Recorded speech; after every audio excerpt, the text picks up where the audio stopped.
So you want to do well in the markets, right? So you might as well try to learn from the best that's out there. Am I correct?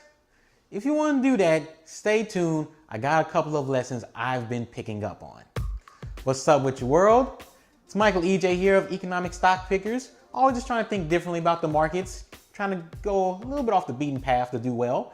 And for those who don't know that much about me, I actually am an allocator. I work in the allocation business, and what that is I work for an institutional investor, actually a large state plan, and I actually help allocate money to different money managers to manage for the pension that I'm part of. So I talk to hedge funds all the time, talk to different money managers all the time, and I'm starting to pick up some things of what makes them really good versus mediocre to just downright trash. So I just had a video come out about stock picking. What are some good stories that you can relate for stock picking that actually work? And it really comes down to one simple, well, the thought of it's simple. Execution's hard. One simple thought that I'm gonna get to. And I just thought about, hey, let's start a series about all these lessons I'm learning from hedge funds.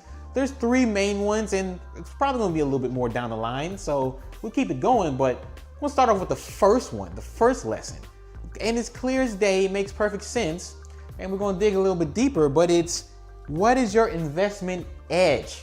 What's the edge? What actually separates you from the competition that's gonna allow you to do well in the markets? Now, a lot of people don't think about that when they're investing. They don't think about what's gonna actually make them different. So in hedge fund land, or in top money managers, it really comes down to 3 things. It's proprietary technology or data, something proprietary. This is where if you're a quant, you can figure this out, the quantitative investors, and really that comes from the data, or if you just have superior infrastructure that you build in-house and you got your own little thing, you need a lot of money to do that. So this one, for us normal people, probably not gonna happen. Differentiated market, that kind of helps. So if you're really into small and mid-cap stocks, I'm definitely into the mid-caps. If you're more into that space, you might have a shot. It's not a lot of large investors that are there. It's not a lot of equity research coverage there. Also, if you're more into the international markets, especially emerging markets, like your Brazils of the world. China is still considered emerging market, that's debatable. But China, especially if you can get into China A, those type of markets, Argentina, Korea, Taiwan, Australia even, to an extent. I mean, venturing out of the US and out of Europe, for that matter, going into different areas where there's not a lot of institutional investors, that can work. So maybe, but the focus is going to be on having a differentiated investment process. That's where we can make our money. That's where you and I, as normal investors, can really separate ourselves. And like I mentioned, I had that stock picking video, check it out on the card, and it was just telling different stories about how you can kind of find an inefficiency in the market and tell a story that matches and can do well going forward.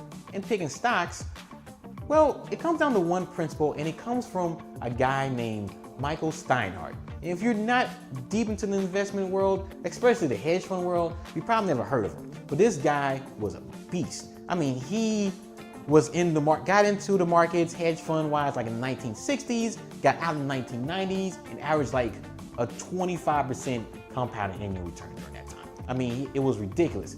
Mainly traded stocks, got into a little bit of the bonds, especially in the 1980s when things were ridiculous. I mean, you can buy a 20, 30 year US bond and get like a 20% coupon on it. Like, it was insane, like inflation during that time. He made a good call on that and thought of a little bit more as a value investor, but reading more about him, you can make that case, maybe other cases about him, but his key principle was variant perception. Variant perception. You need to look at stocks and really do the research and do some digging on stocks or companies where you have a different thought about them than the market. And your thought, there's a clear gap, and you believe something's gonna happen where that gap is gonna close.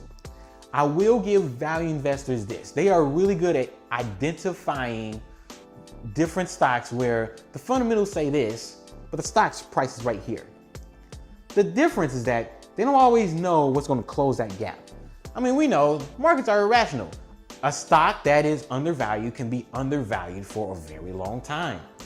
And some people are perfectly comfortable doing the work, doing the deep dive research, either into regulatory findings, like looking at regulation, or some other things I looked at is, different stock pickers, they look at what's going on in the industry in general, and maybe little minute changes here or there that the market isn't capturing unless they're really entrenched in the industry. Little things like that.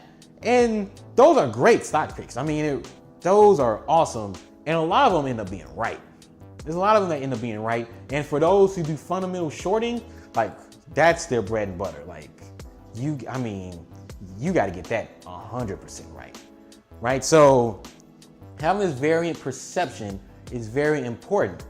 So usually one great interesting thing that people do all the time, hey, Jeremy of the Financial Education Channel just did it, and I'm doing it myself, buy the dip. Facebook, for example. You guys know I love me some Facebook. It was one of the first stocks I was like, okay, we're gonna get behind this. Great growth prospects, high quality, very high margins, making some moves and worth a lot. We got the Cambridge Analytica thing, short-term headwinds. Then they didn't really do as well on earnings announcements. This recent one that just happened about a week or so ago. So stocks kind of weighted down. The fundamentals, especially long-term growth prospects, tell me, no, this stock still has plenty of room to run, 50, 60, 70+%. And is undervalued by a good amount today. Which brings me to my variant perception and how it's different than just that typical buy the dip type of mode or a value investor per se. My variant perception is that I'm going to look further out. I'm going to not value the company just today and see what it's worth today. I'm going to try to figure out what the company is going to be worth 3, 4, 5 years from now, based on fundamentals, based on the 3 key trends of where returns come from. They come from shareholder returns, or shareholder yield. They come from earnings growth, and they come from change in sentiment, change in the valuation multiple. We're going to bring down the valuation multiple a little bit. That always comes down over time. But we're going to focus on the other two, and hopefully we're going to project out what the stock can be worth 3, 4, 5 years from now. And the best situation for me is if I find a stock that is pretty much fairly valued today. It's fairly valued today, but has plenty of leg room to run, plenty of runway. That's the perfect stock for me, because it's like, okay, the stock market recognizes this stock. They got this one right. If they got it right today, they're probably gonna get it right in the future. And in the future, I think this stock has plenty of room to run. So if I just stay with them, they're gonna get it right. The stock market's gonna recognize them. And that's my variant perception. It's not necessarily looking at what stocks are worth today. It's worth, I think they will be worth tomorrow. And if they can hold off competition, like it's not just growth for growth's sake. No. I need to believe that you can fight off competition and you can stay a leader in your industry. And I need to believe that you got some just fighting power, like quality metrics got to be there. You can fight off competition, really big to me. I'm really into the competition space. Like you gotta be able to fight them off. You gotta have the strategic assets. Do what you gotta do to fight off competition and lead your industry or become a leader, gain some market share. But with that, that's my variant perception. I'd love to know in the comment section what you think your variant perception is or what you're working towards. That's it for today. It's Michael EJ here. Identify your investment edge. It's going to be one of these 3 buckets. And I'll see you with another video on this. All right, guys. Peace.